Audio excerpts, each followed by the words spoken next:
Do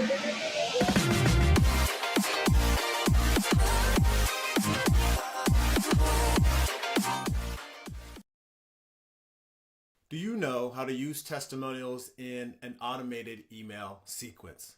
Well, in this video, I give you the 7 questions to ask your happy customers if you want to create powerful testimonials. And I'll also walk you through the story formula that converts your testimonials into a persuasive email you can add into your automated email sequences. So let me ask you a quick question though, before we get into the content here and showing you how to do all these things. What's the worst thing someone's talked to you into doing just because they were so excited about it and wouldn't stop talking about it, so you ended up doing it yourself? Go ahead and put your answer down below. I'm gonna put my answers in the comments also, okay? All right, so for those of you who don't know, my name is Fortune. I'm the author of 3 books and a self-publishing strategist for established coaches and consultants who wanna write a book and use that book to grow their business. I've created a proprietary method of getting your book out of your head in less than 4 hours using a few websites and a phone. Today, I'm giving you 7 questions to ask your happy customers if you want to have a powerful testimonial.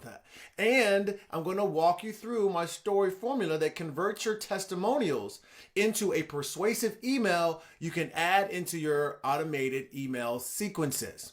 Now, testimonials and case studies, they're the most powerful stories to tell when you're trying to sell something. They're called third-party authorization, and they set off 2 psychological triggers that you can find in a book by Robert Cialdini called Influence. Both the triggers are authority and social proof. Now, I'll give you an example of what this looks like. I learned about my Facebook ads coach from a course on creating courses, not about ads.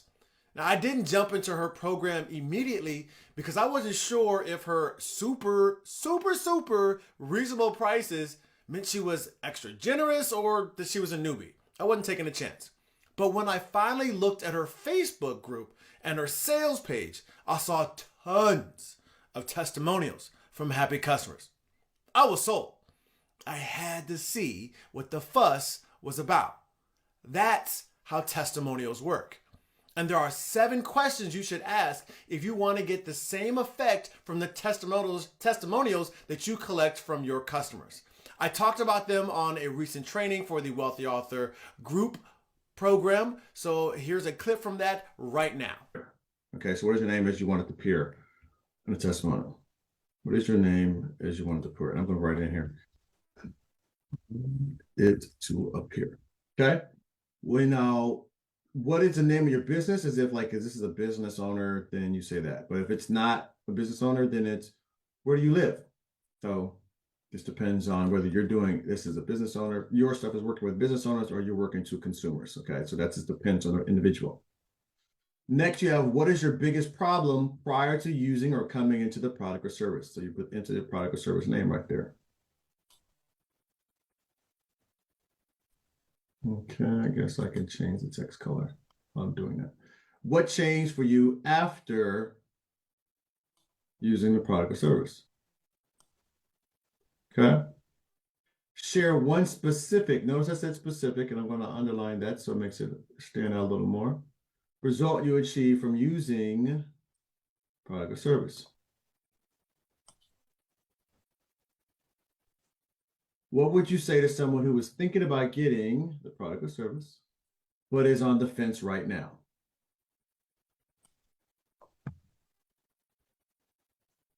Okay. Is there anything else that you think is worth sharing or that you want to share that haven't been able to yet? Okay. And of course, you wanted to ask, maybe share your story. Now, you don't necessarily have to have all of these things down here at the bottom, but it helps if you can get a picture of the person, put a name with the face. Now the email and logo are optional, but you definitely want to get this. It usually want to try to get a picture at least.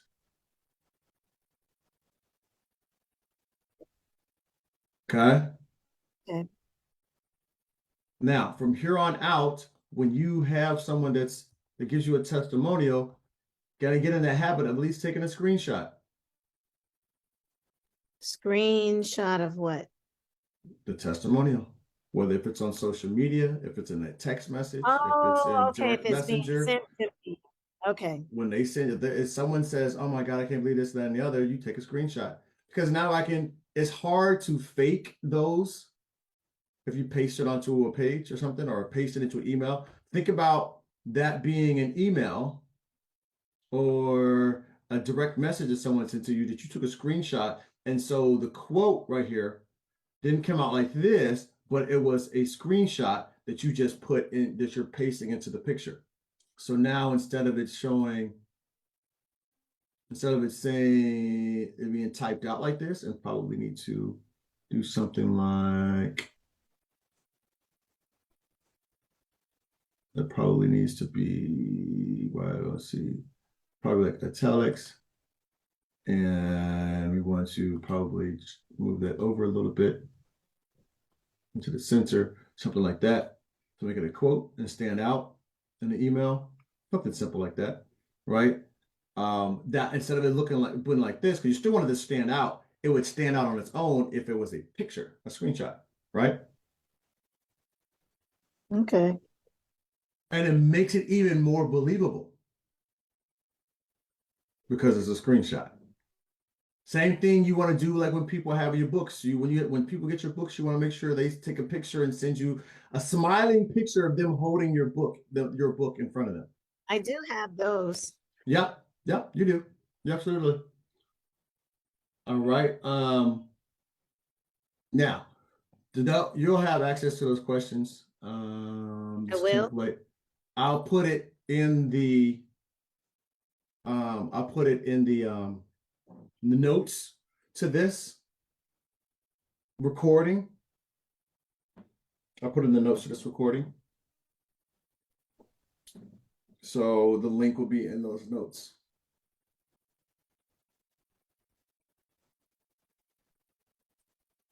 Okay. All right. Now, here's the way I've done it in the past. There's ways of getting these questions that that you can use, like video stuff. You can use technology, all type of stuff now. So video works even better. So you can send those questions to someone as a text message, email, or whatnot, and ask them to send you a Loom video, or to record it on a camera and upload it to like whatever, like YouTube or whatever, and send you the link. Okay, so you can have them do stuff like that. Loom makes a Loom video, as long as they make it allowable for you to download it. It's easy, right? If you're in person, record it yourself, right? Of course.